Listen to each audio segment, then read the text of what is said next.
If you guessed that's the mud runts hood, you got good guessing. If you're new, that's fine. Don't worry about it. Now, I'm gonna go through step by step every single thing that is wrong with it right now.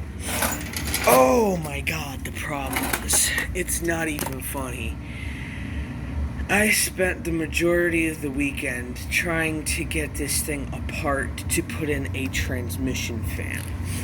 Now, the part, I actually have the old one that shot out from under it. Somewhere's around here. There it is. It's right by the 105's deck. The previous owner, or the owner before that, did the same thing I had to do.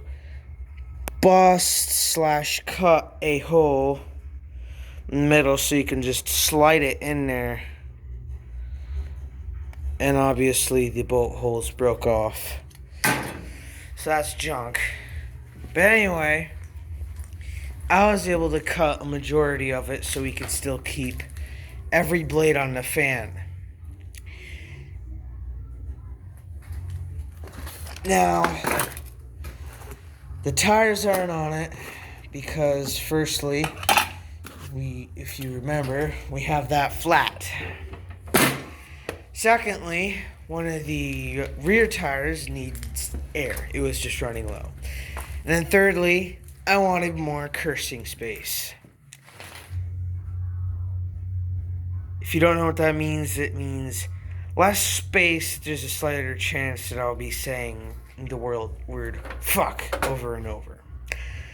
Anyways, so in a nutshell, what I had to do is get the belt off of every pulley under there and have the belt in the front around the crank if it's not going to noose me. The thing noosed me many times. So the ground wire for the battery terminal and the ground wire for the harness had to come off, that bolt. I couldn't get a ratchet socket on there. I had to do it with a wrench. And oh my god, I don't know what the hell was wrong, but it was an absolute nightmare. This is kind of just a bonus thing I did. I had rerouted the wire that leads to my rear light here. Today I redid that. Not sure how good of a redoing it was, but I don't care if I have to keep re-plugging it back in. I'm done fighting with it. On the wiring regard, this fucking thing wins. Anyway, so now we're going to get ourselves a piece of cardboard. Well, I wouldn't put on my coveralls, but I'm too freaking lazy to do that. I didn't exactly touch anything up here. I'll get into the front suspension in a second. But firstly, we're going to finish under here. We're going to hop under. And so, here, and here, no, this is the idler pulley. This one's the idler pulley. But I had to loosen the idler pulley enough so I can move it back to get the belt off it, which that wasn't too huge of a chore. Anyway, I had to remove this access panel right up there after I removed the whatcha-digger and all that. Got the access panel out and took the bolts that were in here out. And reason why I removed the access panel is because I thought that there was a bolt on top of the pulley. Well, you'd be wrong. There was a big, nasty weld on top of it. I don't even think it's original. Based upon the recent scratches, Think maybe someone tried to drop the tranny to do the job? I honestly couldn't tell you. I didn't own it previously or prior to that. Obviously, the wire is kind of wide open, but there aren't really any good spots to put it. And I want to, even though the snow season is practically over, so thank God. I was driving the other 105 today, grinding this shit down so we could get to ground again. And it's supposed to get really warm this week, so thanks, Mother Nature, for finally having the goddamn common courtesy. Anyway, back to the issues. God, I'm gonna be listing forever. I cut a slot in the transmission fan. It wasn't as big as the other slot.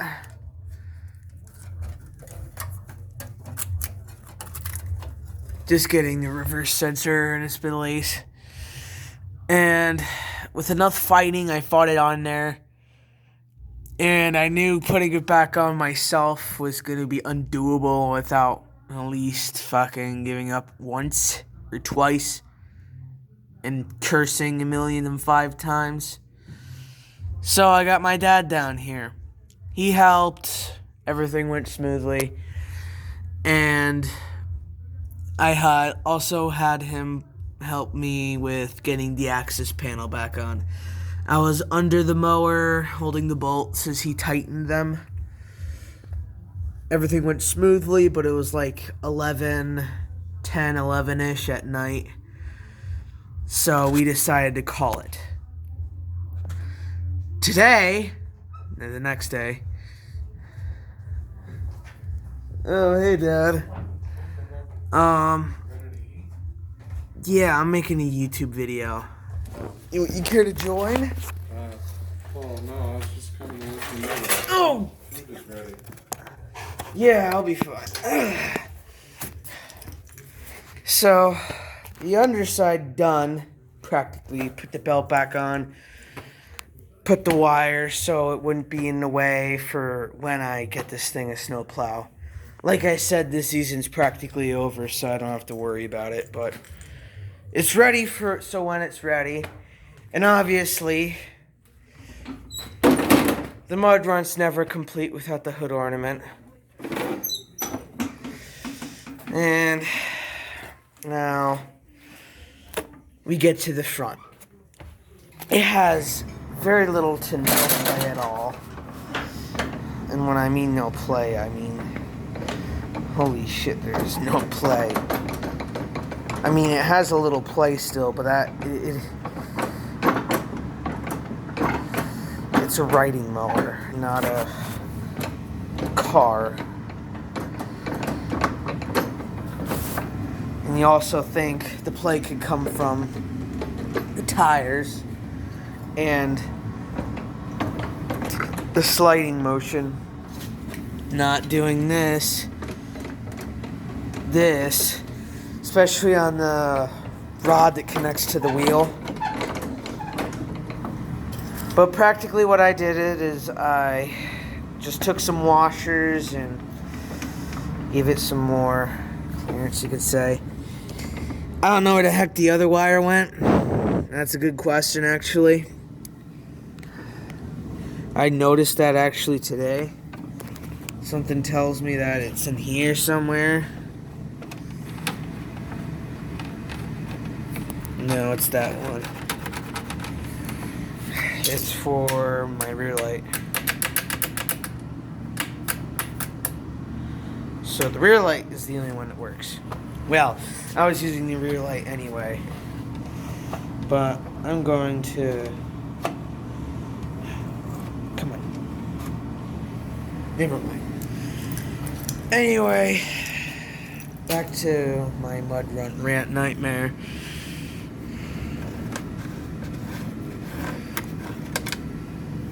Yep, here it is. We're gonna have to fix that. I'm saving that for next weekend. The front lights haven't really been rewired and I'm not going to rewire them because guess what has to get made. If you guessed, an exhaust stack, like I've been ranting about for the past, ever since this thing set foot on the property. Yeah, we're finally planning to build that. Fortunately, there are many things we don't have, and the major one is a welder. That's fine. We know people who have one, so that's practically an A-OK. We know they'd be willing to help anyway. Anyway, this steamy nightmare is going to spend a week, if not more, in this same spot. Now, since the snow is supposed to melt, just in case if the water gets in this far, I know my dad won't let it because, we have a basement pump down here, so we actually have a second one, I think. So, depending how that one works, we could probably set that up so that one isn't fighting. I mean, it does the job well. I don't know, sucker. Really works good. But, yeah. So, practically, driving-wise, it's ready to roll. Wiring-wise, held in a no-no. Wiring and tire-wise, no. But, I mean, I'm not picky. This dang thing can, sit another week and a half. I mean, the battery, I could probably swap it with the one that's in the 105. Use the 105's coil to charge it. That might actually be a good idea. Use the 105 to charge it.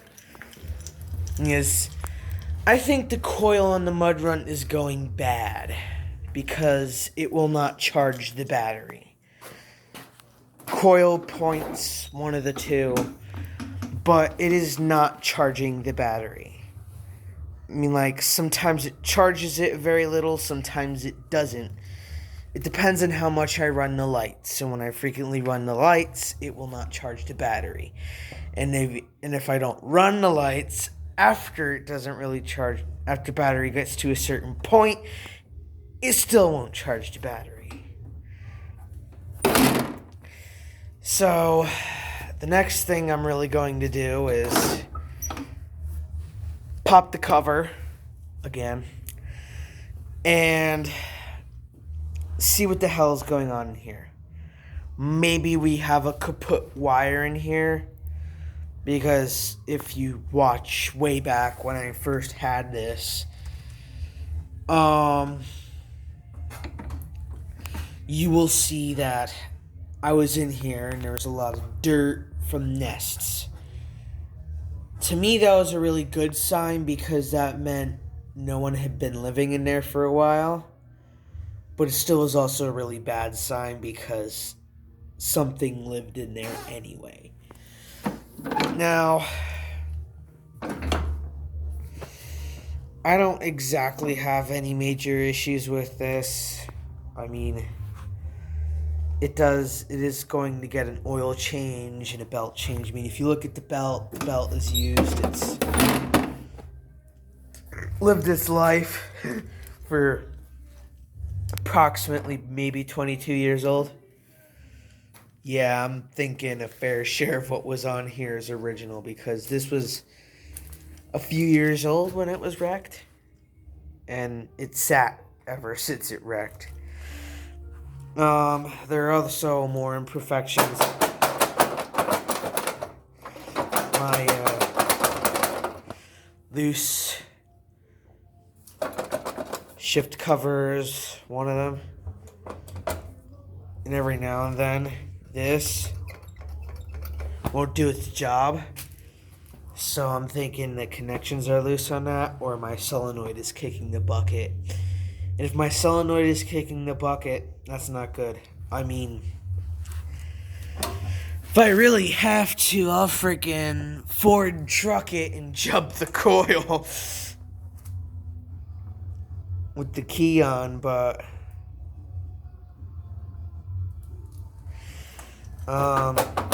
obviously you can tell.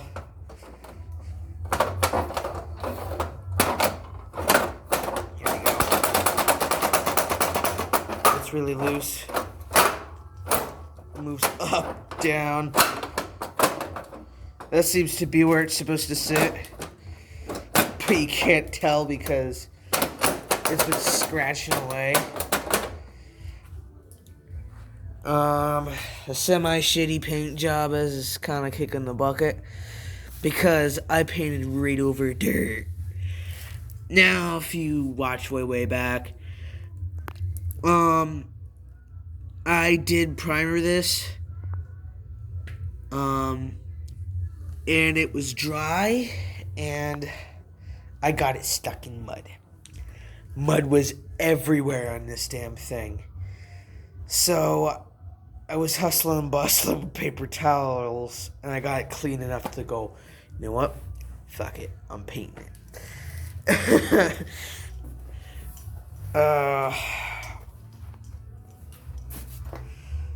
Yeah, the paint job's coming off on certain parts. I'm not going to repaint this.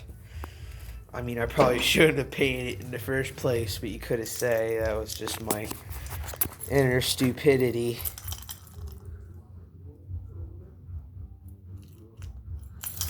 But anyway, I think I've ranted long enough about every single damn issue with this 22-year-old hunk of steel. March 16th, 1999. If you go by manufacturing dates, it's practically still 21 years old. But, I mean, it is 22, really. It's like a few days from the manufacturing date. So March 7th, 1999, you could say the parts were getting manufactured to be dropped into this on the 16th.